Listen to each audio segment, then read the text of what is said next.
Hello बच्चों, आप सभी लोगों का स्वागत है हमारे यूट्यूब चैनल कॉन्सेप्ट वाली मैथ्स में। पिछले वीडियो में हम लोगों ने क्लास 7 के लिए एक बहुत अच्छा टॉपिक स्टार्ट किया था, रेशनल नंबर एज डेसिमल्स। तो उसमें हम लोगों ने जब डिनोमिनेटर हमारा 10 रहे या 10 के पावर्स के रूप में रहे तो उसका डेसिमल कैसे निकालते हैं ये समझा था। और अगर 10 या 10 के पावर्स के रूप में कन्वर्ट करके भी हम लोगों ने समझा था। इस वीडियो में हम समझेंगे क्या कि आप डेसिमल को कैसे निकाल सकते हैं, डेसिमल के फॉर्म में कैसे लिख सकते हैं बाय लॉन्ग डिवीज़न मेथड। आप डिवीज़न मेथड के द्वारा, जैसे मान लीजिए हमें कोई फ्रैक्शन दिया हुआ है तो उसमें उसको हम डेसिमल के फॉर्म में लिखना चाहते हैं तो कैसे लिखेंगे। अगर हमारा जो डिनोमिनेटर है वो अगर 10 के पावर्स के रूप में नहीं कन्वर्ट हो रहा है तो आइए इसको समझने के लिए सबसे पहले एक एग्जांपल से हम लोग शुरुआत करते हैं। जैसे मान लीजिए यहाँ पे 21/16 है, ये हमारा न्यूमरेटर है और ये हमारा डिनोमिनेटर है, जैसा हम लोग जानते हैं। तो किसी भी फ्रैक्शन को डेसिमल के फॉर्म में कन्वर्ट करने के लिए हम लोग क्या करते हैं कि न्यूमरेटर को डिवाइड करते हैं डिनोमिनेटर से, और वही अपना पुराना डिवीज़न का जो मेथड है हम लोगों का वो इस्तेमाल करते हैं। जैसे मान लीजिए 16 से हम लोग 21 में डिवाइड दे रहे हैं, डिवीज़न कर रहे हैं। तो यहाँ कितना बार में जाएगा, सबसे पहले एक बार में जाएगा हमारा। यहाँ कितना बच गया हमारा 5। अब देखिए हम लोगों का जो डिवीज़न का मेथड है उसमें डेसिमल वाला जो पार्ट है वो हम लोग अभी उतने अच्छे से नहीं समझे हैं। यहाँ पे जब अंक ख़त्म हो जाए, ध्यान दीजिएगा, जब यहाँ पे अंक ख़त्म हो जाए, कोई अंक नहीं बचा हुआ है और हमारा डिवीज़न अधूरा है, इसको कंप्लीट करने के लिए क्या करते हैं कि हम लोग यहाँ पे डेसिमल बैठाते हैं। ध्यान से देखिएगा, डेसिमल बैठाते हैं और डेसिमल बैठाने के बाद एक हम शून्य उतार सकते हैं, एक ज़ीरो हम यहाँ पे उतार सकते हैं, ले सकते हैं। और जब हम यहाँ पे एक ज़ीरो बैठा देंगे तब हम देखते हैं कि कितना बार में लगेगा, तो तब हमारा 3 बार में लगेगा। 16 3 ज़ा 48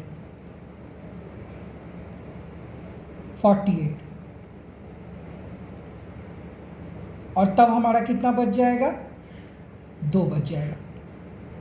अब एक बार जब हम लोग ने डेसिमल बैठा दिया है तो हम कितना बार भी एक बार में एक शून्य, एक ज़ीरो उतार सकते हैं या प्राप्त कर सकते हैं।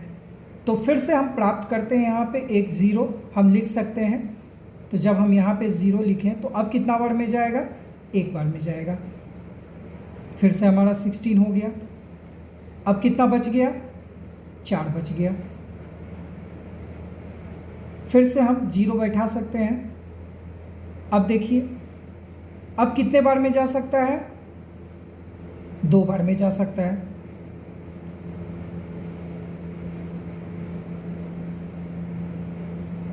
कितना बचा, 8 बचा। अब यहाँ पे फिर हम जीरो उतार सकते हैं। यहाँ पे हम देख रहे हैं कि एक बार डेसिमल देने के बाद हम हर स्टेप में एक एक ज़ीरो उतारते जा रहे हैं। हम उसके लिए एलिजिबल हो जाते हैं। और वो एलिजिबिलिटी कब आती है, जब हम यहाँ पे एक बार डेसिमल बैठा देते हैं तो। लेकिन यहाँ कहने वाला बात, यहाँ एक बात ध्यान देने योग्य है कि अगर हमको एक बार में 2 जीरो की आवश्यकता पड़ जाए, अगर एक जीरो बैठाने के बाद भी अगर हमारा डिवाइड नहीं हो पा रहा है, डिवीज़न नहीं लग पा रहा है और हमको और ज़रूरत पड़ जाए अंक की, तो उस समय हम लोग क्या करते हैं कि यहाँ एक ज़ीरो बैठा के और तब यहाँ ज़ीरो बैठाते हैं, फिर से प्राप्त करेंगे। एक जीरो के लिए हमें बैठाने की आवश्यकता नहीं है, उसके लिए हम लोग डेसिमल दे चुके होते हैं। लेकिन हमें एक साथ अगर 2 जीरोज़ की आवश्यकता है तो एक तो हमें ऐसे ही मिल जाएगा और दूसरा जीरो हमको यहाँ पे जीरो बैठा के तब बैठाना पड़ेगा, नीचे उतारना पड़ेगा। जैसे मान लीजिए यहाँ पे हमें एक जीरो से ही काम चल रहा है तो कितना बार में लग जाएगा, 5 बार में। तो और तब ये हमारा हो जाएगा 16 5 से 80 और तब हमारा ये कट जाएगा। तो फाइनल आंसर जो हमारा होगा वो होगा 1.3125 यानी 1.3125।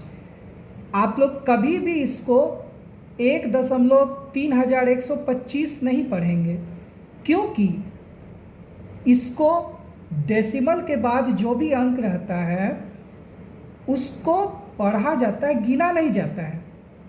ठीक है, जैसे हम लोग गिनते हैं ना कि 3125, 125, 25, नहीं, इसको पढ़ा जाएगा जैसे 1.3125, ये नियम है। ठीक है, आइए अब एक दूसरा एग्जाम्पल हम लोग देखते हैं। 129/25। इसमें हम लोग देख रहे हैं क्या कि जब हम 25 से डिवाइड करेंगे 129 को, तो ये कितना बार में लगेगा? ये लगेगा हमारा 5 बार में। 1 2 5 कितना बच जाएगा? ये हमारा 4 बच जाएगा, ये कट जाएगा। अब यहाँ पे हमारे पास अंक नहीं है अगला लगाने के लिए, तो फिर वही हम पुराना मेथड इस्तेमाल करते हैं, एक डेसिमल देते हैं, यहाँ पे एक ज़ीरो उतार लेते हैं, प्राप्त कर लेते हैं। अब कितना बार में लगेगा? तो एक बार में लगेगा। 25 कितना बचेगा? तो यहाँ 5 बच जाएगा और यहाँ कितना बच जाएगा? 1 बच जाएगा। अब फिर से हम एक जीरो उतार ही सकते हैं। अब कितना बार में लग जाएगा? अब हमारा 25 से 4 बार में तो 100 हो गया, 2 और यानी 6, यानी 25 × 6 = 150 और तब ये हमारा 150 कट जाएगा और तब हमारा जो रिजल्ट आ जाए वो हो जाएगा 5.16। अब यहाँ ध्यान देने योग्य बात ये है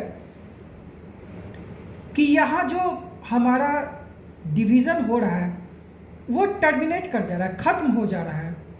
एक समय आके ऐसा हो रहा है कि पूर्ण विभाजित हो रहा है, फुली डिवाइड हो जा रहा है। और जब ऐसा हो जाए, यानी जब पूर्ण विभाजित हो जाए, पूरी तरह से डिवाइड हो जाए, लग जाए, ख़त्म हो जाए, वहीं पे स्टेप एक समय ऐसा है कि स्टेप सारा ख़त्म हो जाए, तब जो हमारा डेसिमल बनता है उसी को हम लोग बोलते हैं टर्मिनेटिंग डेसिमल। क्या बोलते हैं? टर्मिनेटिंग। टर्मिनेटिंग जो है वो टर्मिनेट वर्ड से बना है। टर्मिनेट का मतलब क्या होता है? खत्म हो जाना, वहीं समाप्त हो जाना। तो ये हमारा इस प्रकार का जो डेसिमल बनता है उसको हम लोग टर्मिनेटिंग डेसिमल बोलते हैं। यानी यहाँ पे टर्मिनेट हो गया, एक समय ऐसा आया कि स्टेप खत्म हो गया, हमारा पूरी तरह से कट गया, देख रहे हैं यहाँ पे। लेकिन कुछ केस ऐसा भी हमको मिलेगा, कुछ डेसिमल ऐसा भी हमें प्राप्त होगा जो खत्म नहीं होगा, वो चलता जाएगा। और तब उस केस को हम लोग क्या बोलते हैं, आइए देखते हैं। जैसे एक एग्जांपल हम लोग लेते हैं 22/7।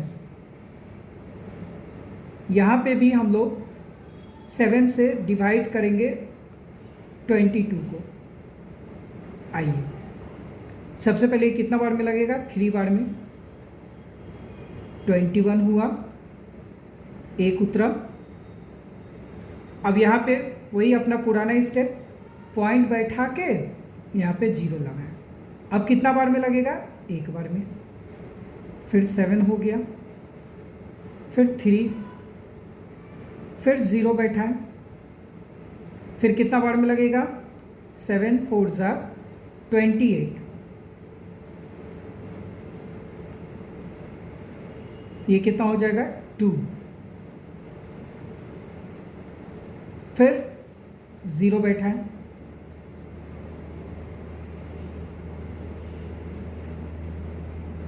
सेवन 2 14।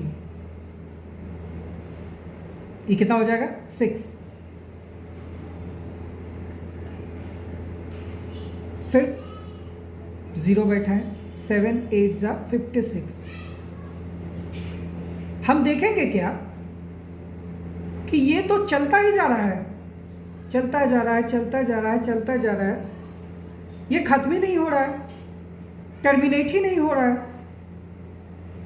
तो इसको हम लोग इस प्रकार के जो डेसिमल है उसको बोलते हैं नॉन टर्मिनेटिंग, यानी जो टर्मिनेट नहीं हो रहा है, ये चलता जा रहा है। एक नया अंक आएगा उससे लगाएंगे, फिर एक नया अंक आएगा उससे लगाएंगे, फिर एक अंक नया आएगा उससे लगाएंगे। तो इस प्रकार का जो डेसिमल हमारा बनेगा उसको हम लोग बोलेंगे नॉन टर्मिनेटिंग। आइए एक आध एग्जांपल और देखा जाए। 2/15, यानी यहां पे 15 से डिवाइड करना है 2 को। तो आइए देख करते हैं हम लोग पहले। अब यहां देखिए, क्या यहाँ पे 2 जो है 15 से डिवाइड होगा? क्या इसके पास इतना अंक है? नहीं है। तो नहीं है तो सबसे पहले हमें क्या करना पड़ेगा? पॉइंट बैठाना पड़ेगा। और पॉइंट से पहले 0 तो जानते ही हैं हम लोग बैठाते हैं। तो यहाँ पॉइंट जब देंगे हम, तो एक यहाँ पे हम 0 बैठा सकते हैं। और जब हम यहाँ 0 बैठाएंगे तो अब कितना बार में लगेगा? ये हमारा एक बार में लगेगा, 15। यह बच कितना जाएगा? 5। फिर हम 0 उतारें, 15 3 = 45। फिर हमारा कितना बचा? 5।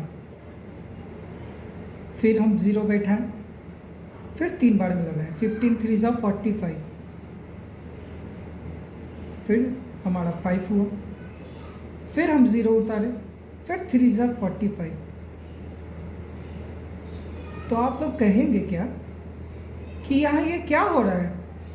हम हर स्टेप में जैसे ही डिवाइड कर रहे हैं 5 बच रहा है, फिर 3 से लगा रहे हैं, फिर 5 बच जा रहा है हमारा।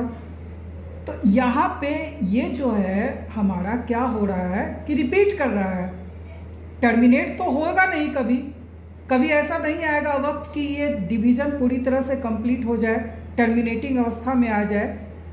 लेकिन ये नॉन टर्मिनेटिंग तो है ही, साथ ही साथ ये जो हमारा अंक है वो क्या हो रहा है? रिपीट हो रहा है।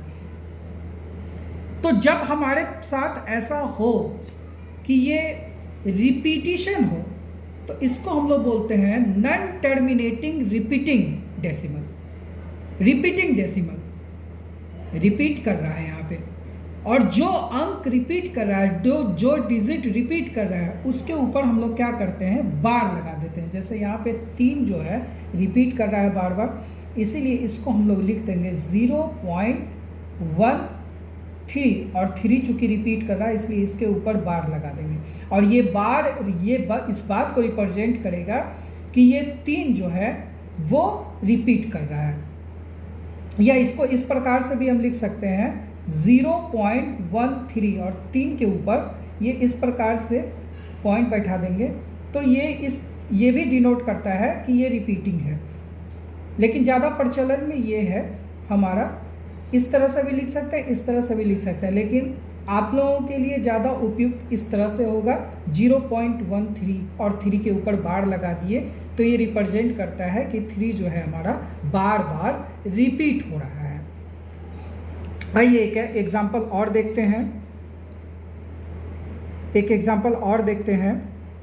25/12, यानी 25 को हम 12 से डिवाइड करते हैं। कितना बार में लगेगा? 2 बार में। सबसे पहले लग गया हमारा, 1 बच गया। अब 1 तो हमारा डिवाइड होगा नहीं, इसलिए यहाँ पॉइंट बैठा के यहाँ 0 उतार लेते हैं। लेकिन फिर भी नहीं हो रहा है, तो एक साथ हमको 2 0 उतारना पड़ेगा। तो उसके लिए एक 0 हमें यहाँ देना पड़ेगा, और तब हम यहाँ पे 0 उतार सकते हैं। और तब 12 8 = 96 कर सकते हैं, और तब हमारे यहाँ 4 हो जाएगा। और फिर जब 0 उतारेंगे तो 12 3 = 36 हो जाएगा। 36 यहाँ फिर 4 बच जाएगा, फिर हमारा 0 हो जाएगा, फिर 12 3 = 36 हो जाएगा। तो यहाँ पे हम देख रहे हैं क्या कि यहाँ फिर से रिपीटेशन शुरू हो गया। तो यहाँ जब रिपीटेशन हो रहा है हमारा, यानी टर्मिनेट तो होगा नहीं, रिपीटिशन हो रहा है, तो इसी को हम लोग बोलते हैं repeating decimal, non terminating repeating decimal. Terminating तो हो नहीं है नहीं, ये इसलिए नॉन टर्मिनेटिंग, और रिपीट हो रहा है तो रिपीटिंग डेसिमल। और यहाँ पे इसको हम लोग लिख सकते हैं 2.08, और कौन सा अंक रिपीट हो रहा है तो 3, तो 3 के ऊपर बार दे दी। तो इस प्रकार से हमारे पास दो कॉन्सेप्ट आया, एक टर्मिनेटिंग डेसिमल का और एक नॉन टर्मिनेटिंग डेसिमल का, जिसमें नॉन टर्मिनेटिंग में आपका रिपीटिंग भी है, जिसमें अंक रिपीट कर रहा है, और रिपीटिंग को कैसे लिखते हैं ये हम आपको बता दिए। होप कि आपको समझ में आया होगा। अगर कोई दिक्कत हो तो आप हमें कमेंट बॉक्स में लिख के बता सकते हैं, और ज़्यादा से ज़्यादा एग्जाम्पल लेके आपके बुक्स में जो एग्जाम्पल्स दिए हुए हैं, एक्सरसाइज में जो एग्जाम्पल्स होंगे उनको लेके सॉल्व करके देखिए कि कौन सा हमारा टर्मिनेटिंग आ रहा है, कौन सा हमारा नॉन टर्मिनेटिंग आ रहा है। क्योंकि कहते हैं कि मैथ्स में प्रैक्टिस ही सबसे ज़्यादा ज़रूरी होता है। जितना ज़्यादा आप मैथ का प्रैक्टिस कीजिएगा उतना आप परफेक्शन प्राप्त कीजिएगा। इसलिए ये दोनों कॉन्सेप्ट को याद रखिएगा, टर्मिनेटिंग और नॉन टर्मिनेटिंग, और रिपीटिंग में कौन सा रिपीट हो रहा है, कितना रिपीट हो रहा है। हाँ, एक चीज़ और, जैसे मान लीजिए दो अंक, अगर जैसे मान लीजिए 4.0252525, इस प्रकार से अगर कोई रिपीट करता जाए, दो अंक रिपीट हो, तो इसको लिखने का तरीका क्या है कि दोनों अंक के ऊपर हम लोग बार दे देंगे। अगर 3 अंक रिपीट करेगा तो 3 अंक के ऊपर बार दे देंगे। ये बहुत इंपॉर्टेंट कॉन्सेप्ट है। होप कि आपको वीडियो अच्छा लगा, तो अपने दोस्तों में ज़्यादा से ज़्यादा इसको शेयर कीजिए, चैनल को सब्सक्राइब कीजिए, और ज़्यादा से ज़्यादा प्रैक्टिस करने की कोशिश कीजिए। अगले वीडियो में हम आपको बताएंगे कि किसी भी आप जो फ्रैक्शन है उसको देख के कैसे बताएंगे कि वो टर्मिनेटिंग होगा या नॉन टर्मिनेटिंग होगा। तब तक के लिए थैंक यू।